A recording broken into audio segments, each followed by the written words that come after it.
All right, guys. So CNN decided to uncancel Ice Cube apparently and have him on with Cuomo on Friday night.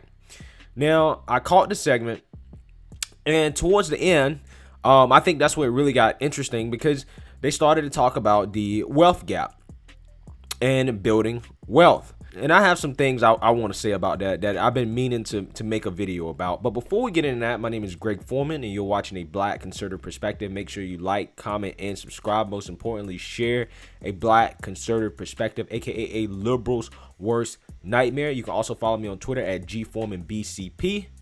Let's get it. I'm not playing no more of these games, these political games. We're not part of a team. We have very broad problems, especially the wealth gap in this country when it comes to Black Americans. So I'm going to whoever's in power, and I'm going to speak to them about our problems specifically. I'm not going there talking about minorities. I'm not going there talking about people of color or diversity or none of that stuff. I'm going there for Black Americans, the ones who are the descendants of slaves. And that's what I'm going to talk to anybody who's in power with that. So if anybody got a problem with that, it seems like a personal problem. Well, here's the problem, and it is very personal, as you know, for a lot of people of color, because they'll say, well, why would you pick Trump when he says there's no such thing as systemic inequality?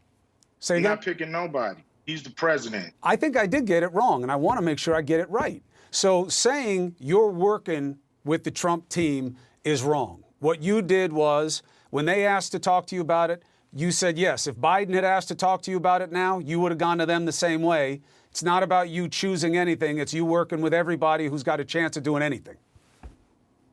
I'm working with whoever's in power. Yeah, I'll work with both. Whoever's in power, I'm going to work with. So whoever wins, they'll hear from me. Okay, so I'm glad you came to clear it up. So Ice Cube is not with the Trump campaign. He's just giving his ideas, and anybody who wants to do something with him, fine. The thing is this. Once we get some capital, we'll be treated better. This is a capitalistic society. True. And if you ain't got no money, you see how people get treated on the streets when they ain't got no money. Not just money, wealth. Wealth. You got to be able to build up wealth within the community. Yeah, to put it in greater terms. But, at the bottom line is, dollars bring dignity. And so everybody in America knows that. When you got a little more money, they treat you a little better. So we need to close this wealth gap. You got people, families making $120,000 or worth $120,000, and you got Black families worth $200. It's just an enormous wealth gap that keeps growing. It's not getting smaller. Do the research, and you'll see this is the problem in America. It's because Black people have no capital. We own half of a point when it comes to all the wealth in America. Half of a point. 13.5% people living off half of a point. We cannot survive in America another 100 years living like this. The issue is real. The problem is properly identified. They do have access to capital of about $500 billion, but it doesn't say that it would be earmarked within the Trump plan for communities of color. But we'll see what you can get done. And I make you this promise, not just because I'm a fan, but the issue matters. As you learn and as you see action and reaction or inaction, you have a place on this show to discuss it. That's a guarantee. A lot of people are not going to like what I'm about to say. Building generational wealth requires generational sacrifice. And I'm so sick and effing tired of these politicians promising the Black community the government is going to help them build wealth when the government cannot help you build wealth. Building wealth comes down to individual responsibility. Okay? And I'm tired of this narrative. And that's why I also kind of have a problem with the way Ice Cube is going about this. Because essentially what he's asking for, if you read his contract with Black of America, essentially what he's asking for is for the government to step in and to build wealth for the Black community. And guys, I'm telling you, that will never, ever, ever work. Because building wealth comes down to individual habits. It comes down to a mindset, a mentality, and financial planning, and the ability to have a plan, to execute that plan, and to sacrifice, okay? And I'm not saying Ice Cube is going about it the wrong way, going to talk to President Trump. No, that's the right thing to do. He should be talking to the conservatives and Republicans. That's how you play politics. However, what I'm saying is, in order for something like the Platinum Plan to work for Black Americans, we have to have a wealth mindset. We have to be in a position to be able to use that investment and to be able to put it back in our own communities and to grow. Ice Cube, in my opinion, has to focus more on what we can do and to change our behaviors in order to make it work. All these other races in this country have figured this out. The Arab man got it figured out. You know what they do? They come over here. Their sons, in particular, stay with their parents until they get married, which means their sons might be in the house with their parents until they're 30 years old. But there's no stigma associated with it. What they do is they go out here and they work a job. They save their money. They partner with another family's son, pool their money together, and they buy a smoke shop. A lot of these smoke shops in the Black community, by the way, they buy a smoke shop. Now they run a smoke shop together. Guess what they do? After they build up enough money, they buy another smoke shop. Then they buy another smoke shop. That's what they do. You know what the Indian man does? They do basically the same thing, except they buy gas stations. They buy hotels. They pool their money together and they create their own businesses.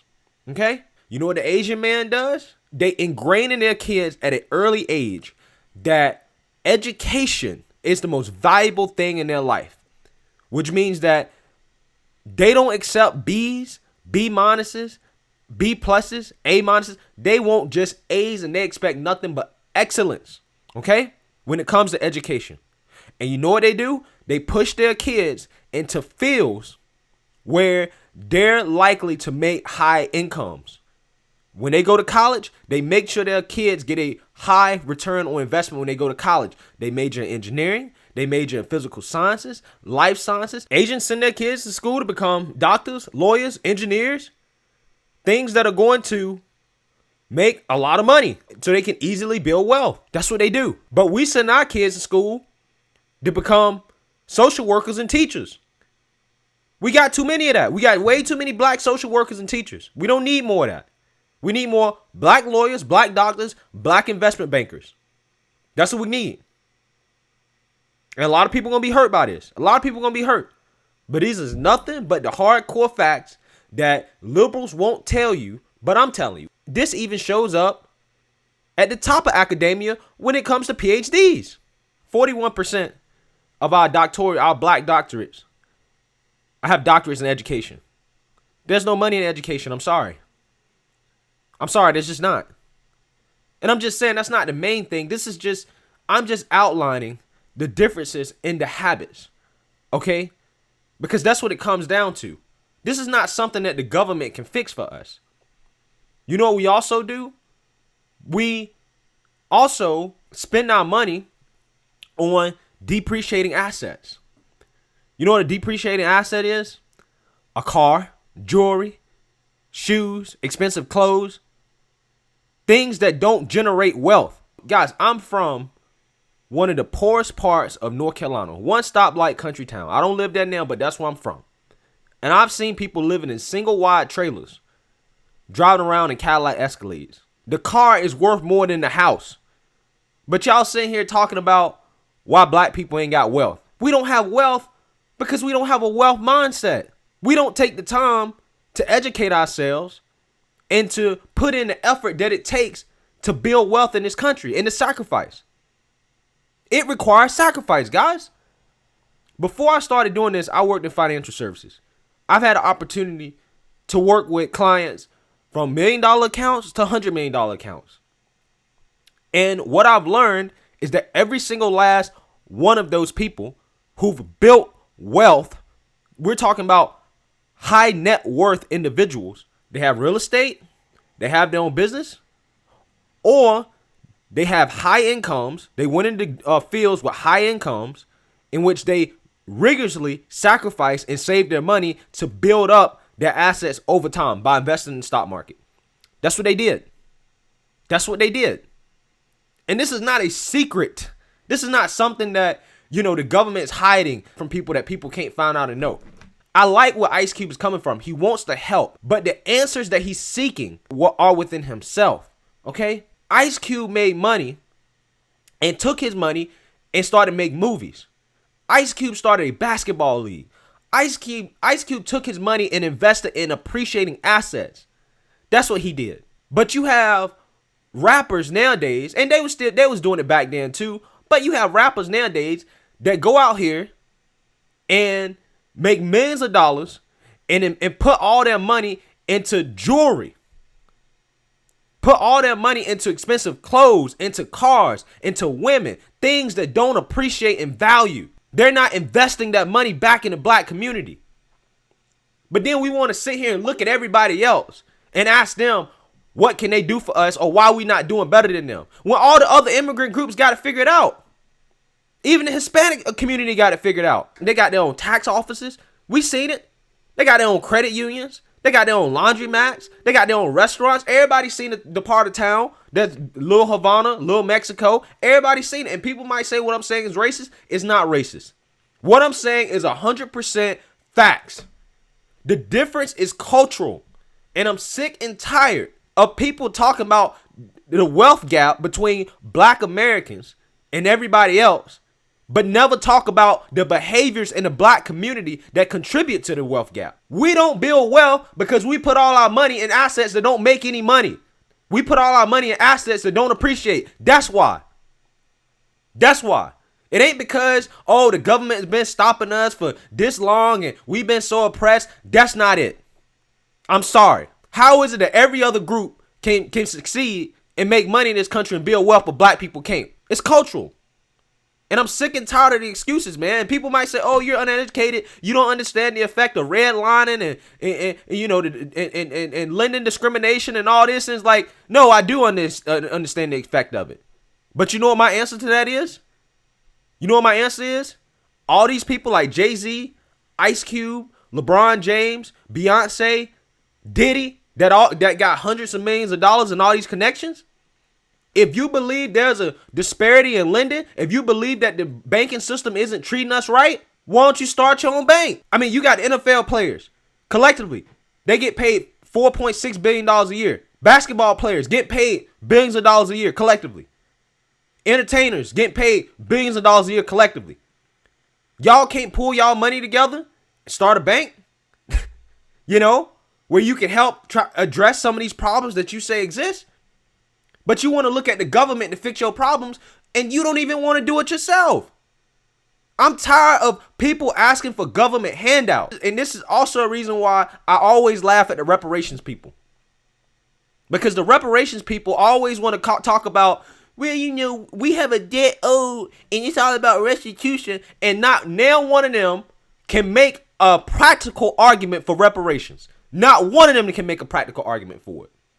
Because none of them can identify who was negatively affected by slavery and who wasn't. Just because you're black doesn't mean that you was a slave. If you're talking about trying to right a wrong, which is what reparations is about, then you need to be able to properly identify who was affected. If you're half white and you have slavery ancestry, do you get half of the reparations? They don't ever have answers to these questions, but they always want to talk about they want a handout. And until you can answer these questions, don't come to me talking about reparations, because you're not talking about reparations. Reparations means trying to right a wrong, okay? That's what it's about. It's about those that wronged others paying those that were wronged. So if you're black and you own slaves, which there were black slave owners and Native American slave owners, do they have to empty out their bank account under your reparations plan? Because if they don't, and you can't properly identify who is negatively affected, then what you're talking about is not reparations. What you're talking about is a Bernie Sanders style government redistribution program. And if that's what you want, then just say that's what you want. But don't come to me talking about it's reparations, because it's not. That's why I don't support it, because it's not a practical argument for it. All it is emotions and a moral argument. That's all it is at that point, and that's all it will ever be. Even if you end up getting it, the $300,000 that I think the founder of BET had proposed a while back, even if you got it, we don't have the mindset of building wealth, so all you really do is just give it back. That's what would happen with it. It would go to waste. You spending on cars, jewelry, expensive bags, clothes, trying to keep up with the Joneses. When every other community understands, anybody that's ever built wealth in this society understands sacrifice. Yeah, I ain't got to send my kids to school with the nicest clothes and the new pair of Jordans. I ain't got to do that. I ain't got to ride around here in a 2020 Mercedes Benz. I ain't got to do that. I'm going to get me a fuel efficient vehicle. I'm going to save my money. I'm going to invest my money in the stock market. I'm going to invest it in real estate. Maybe I'll start a business. Those are the things that you have to do. And these conversations really upset me because they go nowhere. Because they're not presenting a real solution. The real solution, Ice Cube, is for you to focus on changing the habits of the black community. That's the real solution. We got to change our habits so that if we happen to get some of these government programs that you're asking for, that it's actually going to be effective because we'll know how to invest our money in our own communities. That's what you got to do. Again, if you got reparations right now, all they're going to do is give it back. And most people that get it going to be broke in a few years. And then they're going to be asking for more handouts talking about you didn't give us enough. That's what's going to happen. Stop spending time studying how bad white people has treated us. And start spending time studying how all these other groups are able to be successful in this country. But what do I know? What do I know? I'm just a dude. I'm just a dude talking. So let me know what you guys think. Make sure you like, comment, and subscribe. Most importantly, share a black conservative perspective. Peace.